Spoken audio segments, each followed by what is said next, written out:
What's up, folks? Are you writing your prep list to get the most out of your day? Everyone has a plan until they get punched in the face. Mike Tyson. In this video, I want to give you some tips with your own daily plan that you can use to get more higher quality work done faster. I'm going to share with you not just a prep list I wrote, but one that I wrote and then got punched in the face with. And then I want to share how I would rewrite it to maximize my kitchen productivity. Welcome back to the channel. My name's Justin Khanna. I'm a chef taking all my experience in fine dining restaurants all over the world and distilling it down into these videos to help you progress your career. If you're into that, consider subscribing and hit that notification bell so you can get a heads up every single week, because that's how often you can count on me to make new videos. So if you're new here or you don't know, I live in Seattle. Me and my small team at Mixed Projects do one night only dinner events. They are usually tasting menu and format between 7 and 12 courses. I'm testing and cooking and getting to know new people in this new city. But we had a dinner event last Saturday and something horrible happened. We fell behind. Now, I'll spare any specific details. The guests surprisingly didn't notice anything. Everyone left super happy, and we did manage to execute on some pretty awesome food. But we were sweating, and it was a lack of preparation and organization, a lot on the part of the prep list, that I contribute to a lot of those problems happening. So I want to show you exactly what I did, how I would fix it if we were doing the event again, and then hopefully you can use some of that information to help your own productivity at work.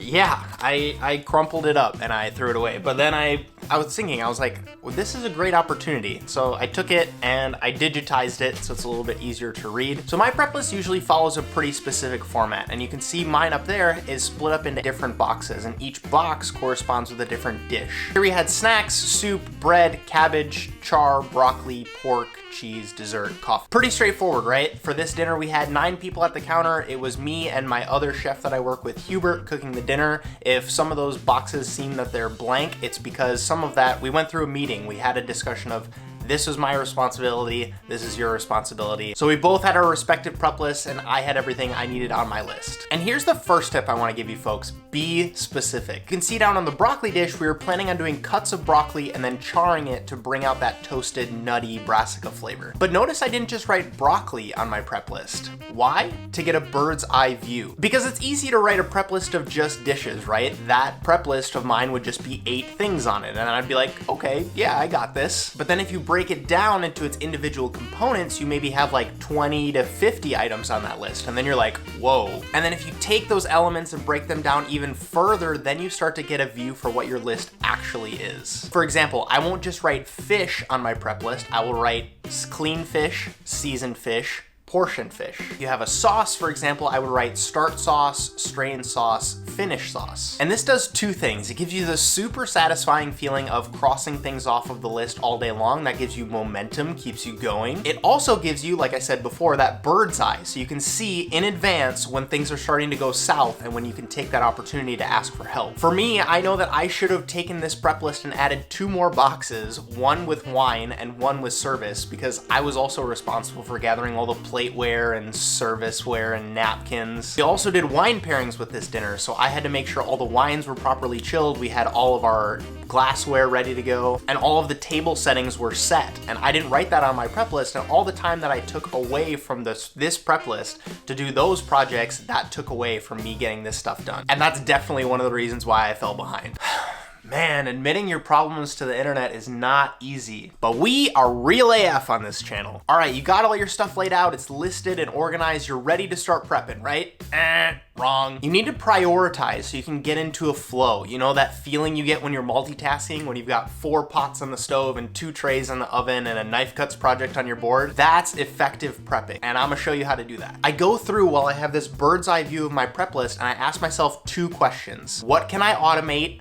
And what am I afraid of? And this is super important. Shout out to Tim Ferriss for the whole automation thing. So I asked myself, which one of these projects can work while I do something else? This means starting your stocks, purees where the vegetables need to cook, chips that need to dehydrate, oven baked projects, etc. So I go ahead and put a 1 next to all of these items. Boom. Now for the second part, remember we asked what we were afraid of? When I was a sous chef, this was a huge mistake I would see beginning chef de parties make when they went from prep prep cook to having their own station. And it's definitely a mistake I made on my first few stations as well. It's easy to do the easy stuff first. So picking herbs, all those tiny knife cuts projects, it feels good to get stuff done when you start your day. What's really hard is to ask yourself, what on this list freaks me out? That's what you need to do first. I'll frequently check in with myself while I'm prepping, and then if in the back of my head I'm like, oh shit, I still need to clean the crab, I will make sure that whatever I'm doing, I finish it, and the crab is exactly what I do next. Time is the asset, and you gotta make sure you take those intimidating projects down while you have time on your side. That'll also put you in a clean headspace so that if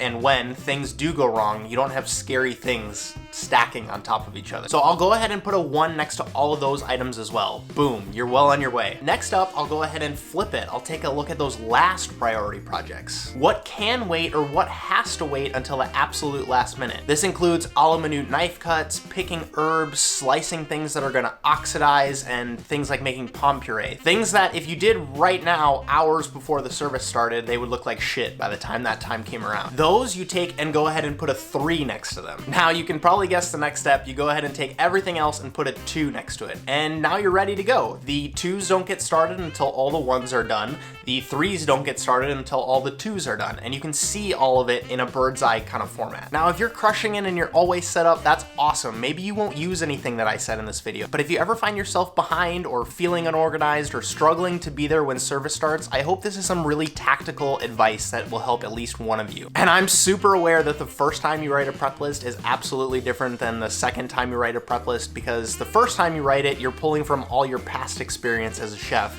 And then the second time, it's always comparing yesterday to today. So I know it's always different. And it's important to constantly rewrite and evaluate your performance and do a post-game analysis. Now, for all of you that are in smaller teams, or maybe you want to digitize your prep list with your station partner, a little hack that we use at Mix Projects is using an app called Trello. It's fantastic for creating lists. It syncs across all my devices. I can share it with specific people. We can set deadlines, and it's all super organized by event. And we'll break it up into different cards. We do it by dish, so each dish gets its own checklist, and we can see by a percentage how close we are to 100% being all the way set up. It's a really solid tool we use to make sure everyone's on the same page. Not being paid at all by Trello to say any of this. It's just a tool that if you're planning events with teams, we found it really effective, even way more effective than this bad boy. We do have another event on Sunday. I'm super pumped for it. We actually had a meeting just yesterday to get all of those critical preparations squared away. I feel super confident and satisfied that everything is laid out in our Trello sheets ready to go. I will no doubt be making another paper list to see it from a bird's eye. I don't always like pulling out my phone and checking what I have left to do. I will cross-reference this with all of the Trello sheets, and we can look forward to another successful dinner. If you like this video, gently touch that like button. It's not gonna bite you. To see more videos like this, hit that subscribe button and turn on that notification bell so you can get a heads up. I go live quite a bit on this channel. I've also linked up a video you might like to watch next in this general vicinity. Shout also goes out to Amanda, Kai, Lorraine, Connor, Henrique, Alberto, Paulina, and Patrick, all for supporting me and what I'm building on Patreon. If you're not on that platform, you should definitely check it out. Links in the description. My name's Justin Khanna. Have a good one.